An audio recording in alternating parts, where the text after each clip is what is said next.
अऊज़ुबिल्लाहिमिनश्शैतानिर्रजीम बिस्मिल्लाहिर्रहमानिर्रहीम।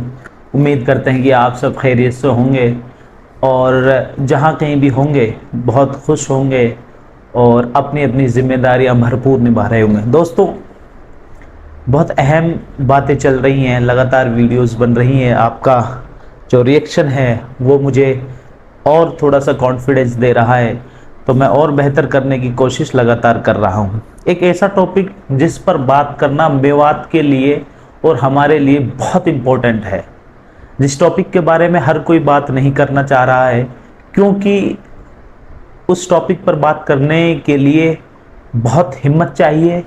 वो हिम्मत इसलिए चाहिए कि ऐसे लोगों की संख्या बहुत ज़्यादा हो चुकी है जो उन कामों में, जो उस टॉपिक में मुलव्विस है। मैं बात कर रहा हूँ हराम इनकम के लिए, जिसमें हमारी यूथ, हमारा नौजवान, हमारा समाज, हमारा पूरा का पूरी कौम इसमें शामिल है।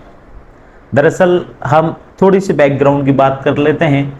मेवात, जिसका नाम तबलीग के लिए, इबादत के लिए, सादगी के लिए, मेहमान नवाजी के लिए जाना जाता था। यहाँ के लोग ऐसे थे जिनको तबलीग करवाने के लिए हज़रत मौलाना इलियास रहमतुल्लाह अलैहि ने सिर्फ उनकी सादगी को देखकर उनसे काम ले लिया। और काम कैसा लिया कि हम एक, ये समाज, ये कौम, ये एरिया, ये एक एग्जाम्पल बन गया। लेकिन जिस तरीके से हमारी सादगी की पहचान बताई जाती थी, लेकिन अचानक इन 10 सालों में हमारी पहचान, वो सादगी, वो सीधापन, वो भोलापन सब ख़त्म हो गया। अब हमारी पहचान यहाँ पर सिर्फ़ और सिर्फ गलत कामों के लिए हुई है। यहाँ पर लोग आने से डरते हैं। यहाँ पर जितनी ज़्यादा न्यूज़ एजेंसीज़ ने हमारे एरिया को कवर किया है, उससे हमारी छवि बहुत ख़राब बनी है। और छवि ख़राब बनने में कहीं ना कहीं हमारा ही योगदान है। हमने अपनी जो छवि थी वो बिल्कुल खो दी है। दरअसल हम बात कर रहे हैं कि आखिर ऐसी क्या वजूहात रही, ऐसे क्या रीजंस रहे। हम तलाश करेंगे उन कारण, उन रीजंस का, जिनकी वजह से हमारा यूथ, हमारी कौम इन गलत कामों, इस इनकम जो नाजायज़ है, बिल्कुल हराम है, और जिसका हमारे उलमा दीन ने बिल्कुल ये फतवा जारी कर रखा है कि ऐसी इनकम जो किसी दूसरे का हक हो, दूसरे को धोखा देकर कमाई हुई इनकम बिल्कुल नाजायज़ है। और इसके जो असरात है वो आप हमारे समाज, हमारी कौम में देख ही रहे होंगे। दरअसल इसकी जो शुरुआत हुई है वो आज से नहीं हुई, पिछले 15 साल से इसकी शुरुआत हुई है। लेकिन उस वक्त में अगर देखें तो उसका स्तर बहुत कम था, गिने चुने लोग थे, बहुत कम संख्या में लोग इन कामों में मुलव्विस थे, जिसको हम पहले टटलू कहा करते थे।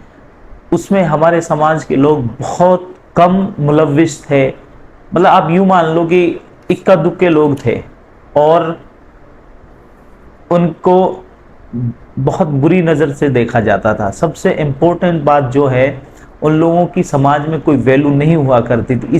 इसीलिए लोग उन जैसा उन कामों में शामिल नहीं होना चाहते थे। लेकिन अब जो नई पीढ़ी 2010 के बाद और 15 के बाद, मैं कहूँगा कि इतनी संख्या में क्यों बढ़ी है, इतने लोग इसमें शामिल क्यों हैं। दरअसल होता क्या है कि जब घर के माहौल के बारे में हम बात करते हैं कि घर का माहौल जिसमें एक बच्चा जन्म लेता है और जन्म लेने के बाद वो बच्चा उस परिवार में अपनी परवरिश पाता है।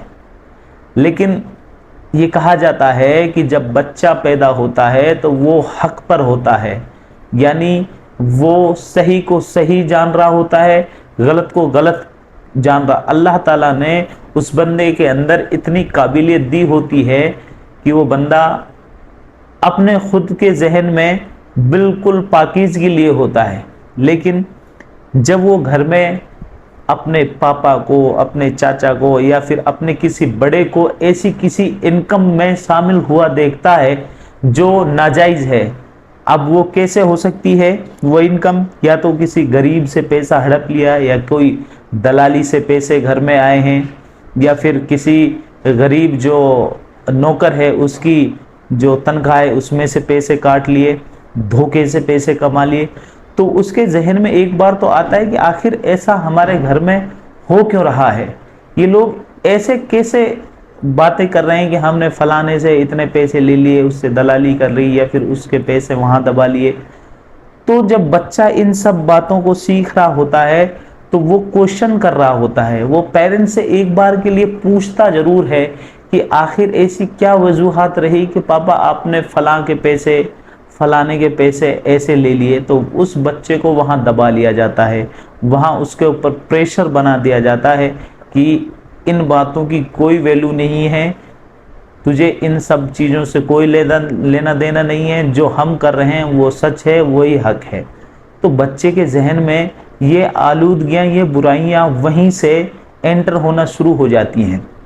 अच्छा, अब जब बच्चा आगे और अपनी ज़िंदगी गुजारता है तो जब वो छोटे छोटे कामों में, गलत कामों में जब वो शामिल होता है, किसी बच्चे से मार पीट कर घर पैसे ले आना, किसी चीज़ को घर ले आना, या फिर किसी छोटे छोटे गेम में बच्चों, पहले कहा जाता था, अब पहले हम जब बच्चे थे तो एक कंचियों का गेम था, उसमें हार जीत होती थी, क्रिकेट के मैच में पैसे लगाकर हार जीत होती थी। तो ये जब चीज़ें, छोटी छोटी चीज़ें उस बच्चे के साथ होती थी तो पेरेंट्स को इस चीज़ का कोई लेना देना नहीं होता था कि हमारा बच्चा कहाँ से ये गेम में ये चीज़ें इसके पास आई हैं।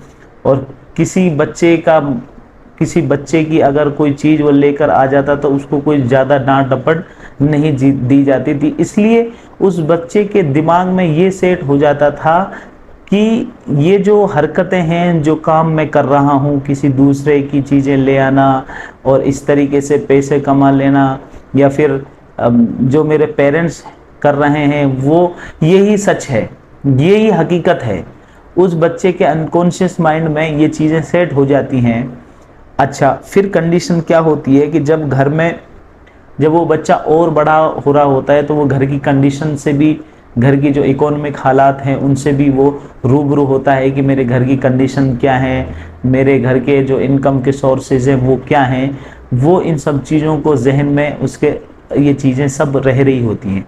अब होता क्या है कि हमारे मेवात के जितने भी परिवार हैं, हमने कुछ इनकम के ज़रिए नहीं बनाए। ये इसमें मैं बिल्कुल नो टेंशन या फिर निस्फिक्र होकर ये बात कहता हूँ कि हमारे जो इनकम के ज़राए हैं बहुत मामूली हैं। या तो हम अपने जो इनकम का ज़राए हैं या तो है कृषि से, या इसके अलावा कोई, अगर ज़्यादातर मेवात के अंदर ड्राइविंग का जो धंधा है, लोग ड्राइविंग का धंधा उस पर शामिल हैं। इसके अलावा बहुत कम चांसेस हैं कि कोई किसी ने शॉप से या फिर किसी ने बिजनेस से पैसा बना लिया हो।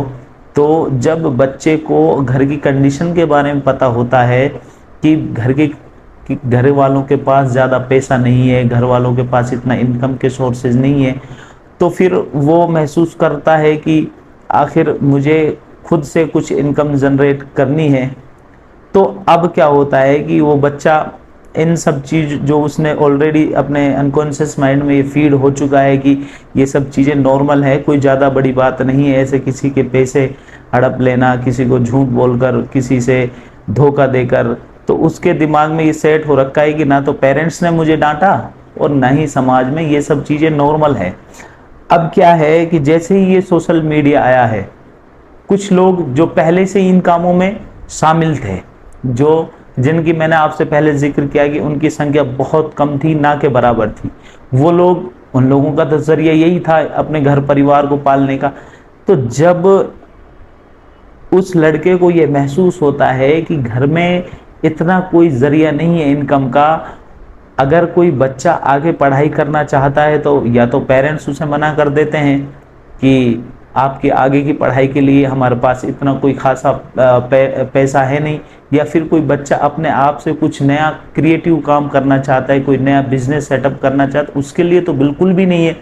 लेकिन इसके अलावा हालात और बदतर हो जाते हैं। हालात यहाँ तक पहुँच जाते हैं कि उस घर में 2-3 जवान बहन भाई हो जाते हैं। अब जब घर की जब बातें कोई आपस में मियाँ बीवी बैठकर बातें कर रहे होते हैं घर की कंडीशंस के बारे में, तो वो बच्चा उन हालातों को सुन रहा होता है, वाकिफ होता है। वो उसके जहन में अपने घर के जो हालात हैं, जहाँ पर उसके पेरेंट्स ये कर रहे होते हैं कि फला ने इस बच्चे की शादी में तो इतना तो मिनिमम आए, क्योंकि हमारे समाज में शादियाँ वैसे ही कोहराम मचा रही हैं और इन शादियों ने भी हमारे समाज को तबाह किया है, वो अलग टॉपिक है।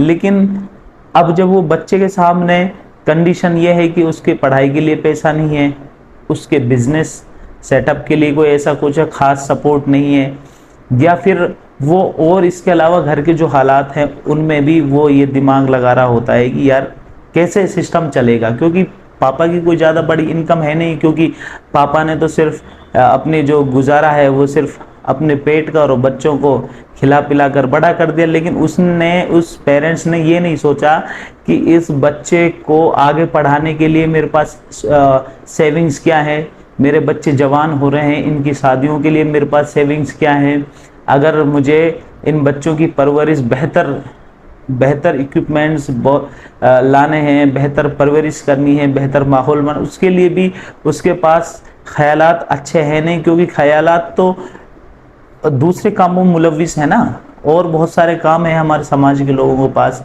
तो इसलिए अब जब उस बच्चे ने ये हालात देख लिए, लेकिन जो वो कम लोगों की संख्या थी, वो अब ये लोग उनके संपर्क में आना शुरू कर देते हैं। यानी अब उन्हें लगता है कि हमें पैसा चाहिए, और वो भी 1-2 साल में क्योंकि कोई और जरिया तो है नहीं भाई। उन्होंने देखा है कि पेरेंट्स जिस जरिए से पैसा कमा रहे हैं वो कोई इतना बड़ा सोर्स है नहीं जिससे कि हमारे परिवार की ज़रूरतें हैं वो अच्छी हो जाएं।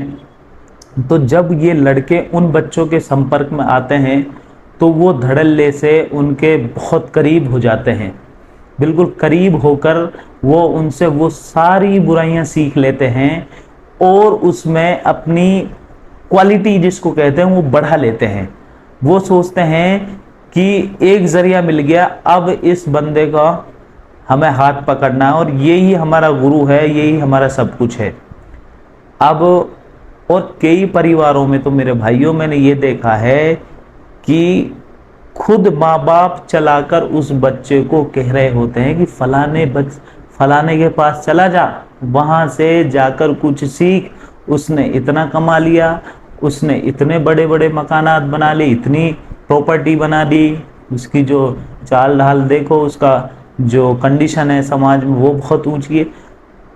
जब वो लड़का अपने घर से भी प्रेशर, घर वालों की तरफ से प्रेशराइज किया जाता है, और खुद तो उसको पता है कि घर की कंडीशन इतनी बेहतर है नहीं, तो इसलिए अब वो बच्चा बिल्कुल निस्फिक्र होकर, क्योंकि उसको डराने धमकाने बुरा कहने वाला तो कोई बचा ही नहीं, अब वो नो टेंशन होकर ऐसे काम सीख गया जो हराम है, नाजायज हैं, और जिनका जो नतीजा है वो इन फ्यूचर बहुत ख़राब होता। उन्हें कोई बताने वाला तो था नहीं, क्योंकि पेरेंट्स को पैसे की ज़रूरत थी, समाज में ऐसी स्थिति आ गई थी कि समाज की जो 80% जो जनता थी वो सब इनकम लेस थी, कमाई का कोई इतने सोर्स नहीं थे, तो कोई किसी को कुछ कहने वाला नहीं बचा। अब ये धीरे धीरे जैसे जैसे इन लोगों ने, इन लड़कों ने, इन बच्चों ने अपनी इनकम बनाई धोखा देकर, और काम बहुत हैं, बहुत सारे कामों से इन्होंने पैसा बना लिया। अब इन्होंने अपना स्टेटस बढ़ाया समाज में, वैल्यू उनकी बढ़ती चली गई, उनका जो स्टैंडर्ड, लिविंग स्टैंडर्ड बढ़ने लग गया। वो अब माउंटेन ड्यू से अब वो कहते हैं कि वो हेल, और उस क्या फलाना एक और ड्रिंक चलती है उस पर वो आ गए। अब उनके जो क्लोथिंग जो है, पहनने ओढ़ने की जो कला है, वो भी वो अब सोशल मीडिया से कॉपी करने लगे। अब उनका जो लेवल ऑफ लिविंग है वो बढ़ गया। अब जो लड़के हैं जो पढ़ाई में अपना मन लगाए थे, जो अपना कैरियर सही कामों में तलाश, अब क्या सोचते हैं कि अब समाज में ऐसे लड़कों के लिए वैल्यू दी गई, उनको अलग से उनका वेलकम किया गया। तो जो अच्छा एक चीज़ और है जो बच्चा इन कामों से दूर रहा, इन कामों में शामिल नहीं हुआ, उस लड़के को सीधा या बच्चा कहकर उसको एक तरफ हटा दिया गया। लेकिन मैं जब बच्चों की नफ्सियात को पढ़ रहा था तो मुझे ये मालूम हुआ कि जब बच्चे को बच्चा और बच्चे को सीधा और बच्चे को पागल कहा जाता है तो वो इसको गाली और इसको बहुत इंसल्ट महसूस करता है। वो फिर रिवेंज लेता है, वो समाज से, अपने पेरेंट्स से, अपने यार दोस्तों से जो उसको बच्चा या सीधा या पागल कहते हैं उनसे रिवेंज लेता है। अब वो अपने आप को ये साबित करना चाहता है कि मैं बच्चा नहीं हूँ, मैं सीधा नहीं हूँ, मैं कोई पागल नहीं हूँ, मैं भी तुम्हारे ही जैसा बच्चा हूँ। मैंने तो ये काम, अच्छे काम बुरे काम समझकर मैं ये काम नहीं कर रहा था, अब मैं भी तुम्हें बताता हूँ कि मैं भी तुमसे आगे। अब वो बच्चा जिसका इन कामों में मन नहीं था उसको टॉर्चर किया गया, उसको सीधा समझा गया, उसको पागल समझा गया। अब वो भी खुद को ये साबित करने के लिए आगे आ गया कि मैं कोई बच्चा नहीं। अब उसने भी धड़ल्ले से ये काम, उसने भी किसी दोस्त को मना लिया, उसने भी कहीं ना कहीं से सेटिंग, फूफी के लड़के से, मामा के लड़के से, कोई ना कोई तो शामिल, क्योंकि ये गैंग धीरे धीरे धीरे धीरे कर कर बहुत बड़ी विशाल रूप ले गई। अब इसके पीछे देखो, अब मैं ये देखता हूं कि कुछ परिवारों के बच्चे इसमें शामिल नहीं हुए। उन परिवारों की जो वैल्यूज थी, जो उनके जो बुजुर्गों ने वैल्यू सिस्टम रखा था, उन्होंने उसको फॉलो किया। बहुत मैं उन बच्चों के लिए सैल्यूट करता हूं जिन बच्चों ने अपने समाज की वैल्यू, अपने परिवार की वैल्यू सिस्टम को बरकरार रखा, अपनी इज्जत को बना कर रखा, और वो इन लड़कों के संपर्क में, इन गैंगों के संपर्क में नहीं आए। उसके पीछे का रीज़न भी कुछ अच्छी परवरिश के जो पॉइंट्स हैं, या फिर कुछ परिवारों के बच्चे इसलिए शामिल नहीं हुए क्योंकि उन परिवारों के सोर्स ऑफ इनकम अच्छा खासा था। उन्हें बिल्कुल, अगर उनका मन भी किया तो उनके पेरेंट्स ने बिल्कुल उनको मना कर दिया कि ज़रूरत है तो हम पूरी करेंगे। अच्छा, जिन बच्चों की ज़रूरतें पूरी हुई, जेब खर्च मिला, तो वो बच्चे इन कामों से दूर रहे। उन्होंने अपने आप को ऐसे लड़कों से, ऐसी गैंगों से दूर रखा, क्योंकि उन्हें पता था कि हमें पेरेंट्स से मना किया गया है और अगर हम इन कामों में शामिल हो जाते हैं तो हमारी खिंचाई होगी और हमारी पिटाई तक हो जाएगी, हमारा कोई घर में खाना तक नहीं मिलेगा। तो कुछ बच्चे वो थे, कुछ बच्चे ये थे जिन्होंने अपने घर की वैल्यूज़ को, चाहे वो गरीब हों, लेकिन उन्होंने फिर भी अपनी वैल्यूज़ को, अपने जो परिवार, जो अपनी इज्जत है, जो अपने घर वालों की इज्जत है, उसको बचा कर रखा। ऐसे बच्चों के लिए सैल्यूट बनता है और इंशाल्लाह अल्लाह ताला से ये दुआ है कि वो बच्चे आगे आने वाले कैरियर में, ये जो बच्चे हैं उनसे काफ़ी अच्छा करेंगे। ठीक है, अब क्या होता है कि वो बच्चे जो इन कामों मुलविस हो गए, बिल्कुल धड़ल्ले से पिछले 4-5 सालों में, यहाँ तक इनके पीछे एक रीज़न और है, वो है हमारे पॉलिटिकल लीडर्स। हमारे, चाहे वो ग्राम पंचायत लेवल पर हों, चाहे वो आप यूँ मान लें कि विधानसभा लेवल के नेता हों, वो सब इनको सपोर्टिंग सिस्टम का काम किया पूरे 5 साल। उन्होंने लॉकडाउन से लेकर अब तक के जो हालात हैं, जिन लोगों ने वोट दिया उनको भी उनकी ज़रूरत, जिन्होंने नहीं दिया उनको भी उनकी ज़रूरत। तो नेताओं को तो वोटों की ज़रूरत और इन लोगों को नेताओं की ज़रूरत, तो दोनों का आपस में चला तालमेल। उधर से नेताओं ने दलाली के ज़रिए पैसे खाए और इन्होंने लोगों के पैसे हड़पे। ये तो कॉम्बिनेशन के ज़रिए काम चला। ये भी इसके पीछे बहुत बड़ा रीज़न रहा है मेरे भाइयों। नेताओं ने बहुत भरपूर सपोर्ट किया है। अब कंडीशन जो है, हमें तो ये मालूम था जिस दिन ये जो सरकार चल रही है, जिसने इतना बढ़ावा दिया है, जिन लोगों ने, जिस दिन ये वक्त बदलेगा ये दिन आएगा, और अब वो दिन आ गया है।